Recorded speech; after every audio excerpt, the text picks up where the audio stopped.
Okay, hello everyone. Here I want to provide a tutorial on how to unlock home screen layout on Samsung A35 5G device. Well, unlocking the home screen layout allows you to rearrange app icons, widgets, and shortcuts to suit your preferences. This enables you to personalize your device home screen according to your needs and style. So, let's go to the tutorial. Well, first thing first, you have to go to the settings menu on your device.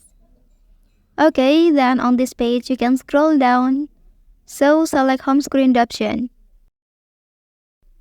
Well, here will appear several settings, and to unlock home screen layout, you can turn off this option, lock home screen layout.